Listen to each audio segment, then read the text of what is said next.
I know I low-key lied to y'all. I was supposed to post a little more sooner when I left my last episode.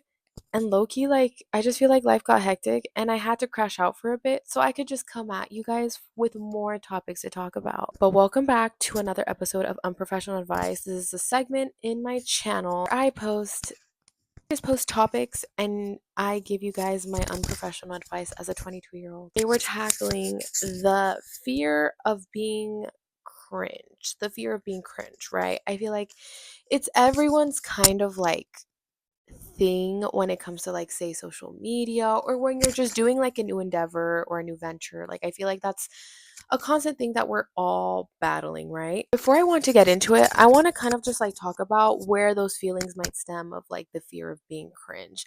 It can honestly stem from the fear of embarrassment. It can be shame. It can honestly be just kind of perfectionism. Backstory, I feel like even with this whole setup thing and what I have going on here, it's not the most perfect thing, but this is what I have right now, so this is what we have to work with. But I feel like that's where kind of the idea of being cringe comes from, kind of just the emotions of just feeling shame, feeling fear, just feeling being perceived in that sense. And I know that I talked about a little bit on my last episode, but looking back on it, the fear of being cringe is honestly stemming from probably a trauma that someone may or may not have had in the past. You low-key probably had your little bully back in high school or whatever the hell it was, which stems the fear of being cringe, because if that's you, that was also me too. I feel like in high school, all throughout middle school, I wasn't hardcore bullied, I want to say. I can't even say that right. Hardcore hardcore bullying. I never really was hardcore bullied. I just feel like I was made fun of low key when I would do my YouTube videos, my videos on Instagram, my beauty ones. It was just always the thing of being oh my god, what is she doing? Oh my god, did you see Sarah? She did this. Oh my god. That's where my fear low key stemmed from for the longest time. Again, bringing back those things of fear, embarrassment, people actually getting to know who you are. Those are all real fears. Looking back, it's honestly really, really crazy to think about, because back then on YouTube, when shit would be quote unquote cringe, right? That was the cool. Now, I feel like that was the cool. I talk about this with my friend all the time. I feel like me and her, our sense of humor was honestly ahead of its time, because the shit that we laugh about now, it could be the stupidest shit on earth, just memes or just something really, really stupid. But to us, it was the funniest shit on earth. Now it's trending. Back then, it wasn't trending because obviously people were oh my god, that's not even actually funny. That's cringe. No, now it's actually cool to be in a sense, if you're on that side, cringe. Now it's low key cool to be doing all of that. I feel like the role of just kind of social media amplifies that self-consciousness of that feeling of just kind of being cringe. Because if we kind of really explored that idea, I feel in a sense that when you post something on social media for the world to see, and everyone's watching you and has an opinion, they're gonna have an opinion regardless, right? So in that sense, it's kind of scary, but at the same time, if you really think about it, it's kind of freeing. I don't know. Or am I delusional? It's currently 9:30 p.m. at night. I'm low key want to go to sleep, but I'm here because I don't know. I feel like the spirit moved me and I just need to be here.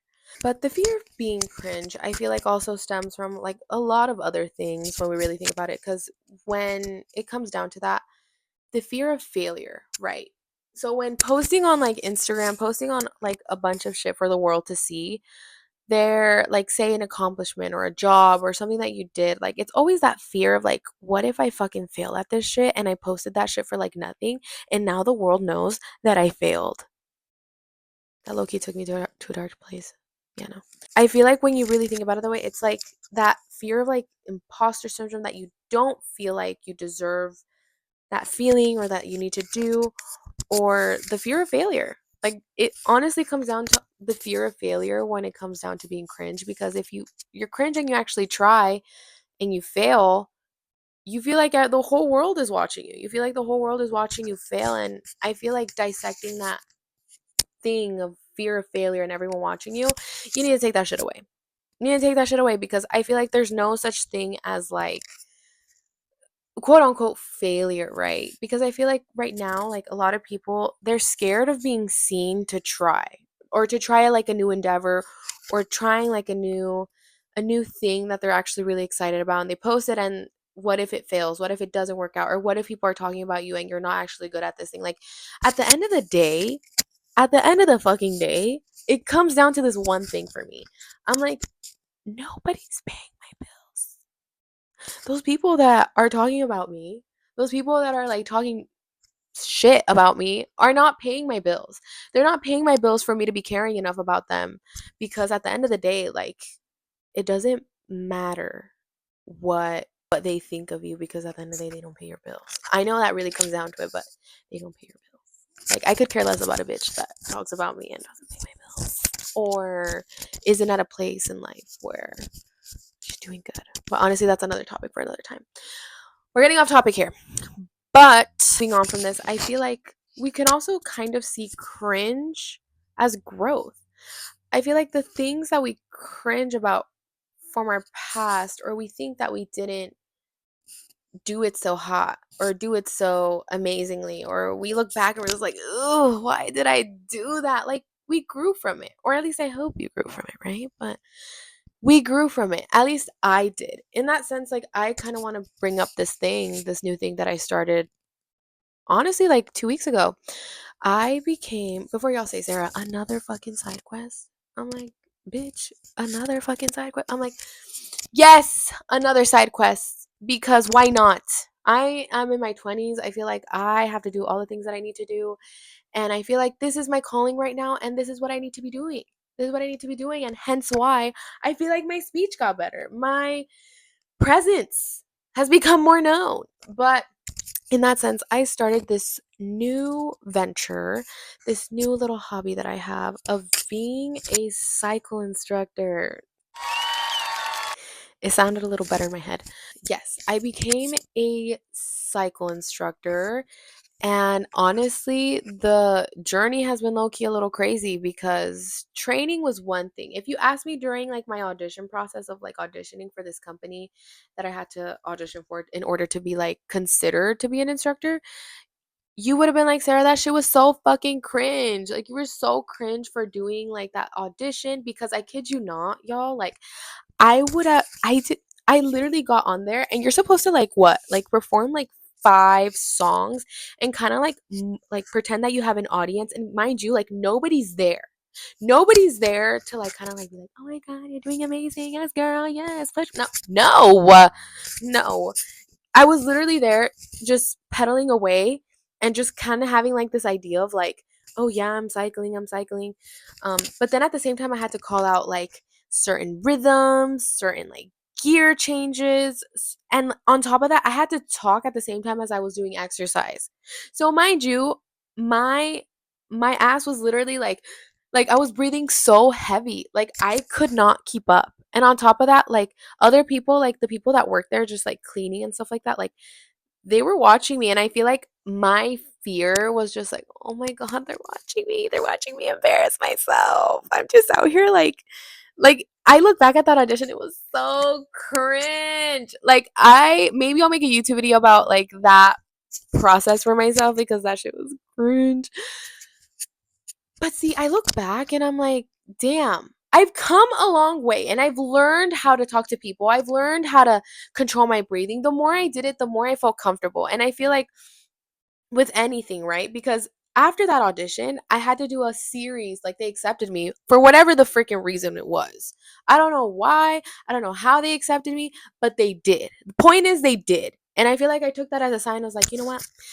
This is what I have to be doing right now. And hence why I kept continuing doing it. But after that, it was a series of videos that I had to keep doing. And every single time, I felt myself getting more comfortable talking to the audience, getting more comfortable saying quote unquote cringe shit. Like, I don't know, like in my mind, I feel like I was just overthinking it, and I was like, oh my god, like I sound so stupid, I sound so cringe, like they all hear me fucking like I'm tired. Like, that's all I felt like I heard in my mind when I was like instructing or teaching people or like doing like my series of like training videos. And at the end, like it came down to it and I ended up passing. It ended up passing and I didn't, to be honest, I didn't end up passing like on the first try. Like it took me it took me a minute to get there because at the end of the day, like if you want it to be for you, it's going to be for you. It's going to happen for you regardless, as long as you put in the work. And I feel like in that sense, I had to put the idea of just like sounding stupid, cringe, whatever came out of my mouth right there in that moment of like speaking, like came out, and then I had to brush it off and continue doing it. Because it's literally trial and error the more you do something, I want to say, especially when it comes down to something like is heavily based on having to motivate other people and talking to the public. If y'all don't know, I think I heard this statistic. This I literally can't talk today. I heard this statistic once. Statistic. Statistic. I heard the statistic that once that public speaking is one of the most like biggest fears that like we humans can have. Like just the internet is something else, right? Like talking on here is something else. But when you have I was really challenged when I had a room full of people like in front of me and I was the one in the main stage and I had to talk to all of them.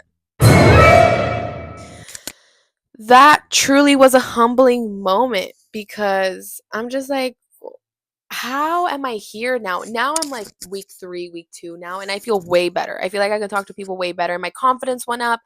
My public speaking skills honestly went up tremendously, which is hence why I feel like is another thing why I did it because I feel like I just came out of my shell a little bit more. Hence why if I didn't have those cringe moments or I didn't have those like moments where I felt like I messed up or I sounded stupid, like I wouldn't have learned from them and I wouldn't have applied it to my next class and have gotten better to it. So I feel like that's just an example. That's one of the few like one of the actually many examples that I have of being cringe. I feel like all I do on here is like low-key be cringe. But like I always say, to be cringe is to be free.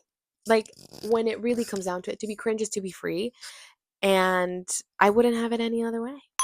By my first class, I kid you not, if y'all feel like you guys messed up on an interview, on like a job like venture or like something that you had to do public speaking in terms of that, like nothing could humble you more than this. And let me tell y'all, I was on my let me think Monday class and that was my first class ever. I was shitting bricks. I was like, oh my god, oh my god, oh my god, like I'm gonna forget this, I'm gonna forget that. But I went on there. I think I ate, but tell me why I was out here saying I had my moment of trying to motivate people and I was like, "Monday, how are we feeling?" Tell me why they were all crickets. He said nothing. Nothing. Later on my friend told me she cheered, which I want to remember, but I think I was so petrified that I said that and I expected a response that like I was just like, why did I say that? I was so embarrassed, y'all. Like I look back right now. I'm literally getting red even thinking about this right now because that shit was so embarrassing. Like I said, how are y'all feeling? How the hell do you think they're feeling? It's a Monday and you just started your week and I'm out here saying, how are you feeling? Like I don't blame them. The thing is, I don't blame them. I blame myself. But see, that was a cringe moment where I had to grow from. And I learned how to word that a little bit better next time so I can actually get a response. But yeah, I feel like that was a humbling moment. And sometimes you need to be humbled. You need to be humbled sometimes. But yeah, that was my cringe moment. Wasn't for the week, but you know we did it. We did something that scared us and we're here, we're alive to tell the tale. Cringe proofing doesn't exist. What I mean by this is that like protecting yourself from being cringe is never going to happen. Why? Because I feel like when it comes from that, I feel like a lot of people are going to have their judgment. People are going to judge regardless of what it's going to be. Whether you fear of being the most perfect, someone is always going to find something imperfect. It's impossible to make someone or anyone or everyone happy at this point. Avoiding all judgment is damn near impossible. it's really impossible at this point because I feel like started my little, I want to say like my little episode of when I started my YouTube video of what I would post, and I would post memes, and I was actually pretty funny. I would bring those back and I would do a reaction video to them because I was actually pretty funny.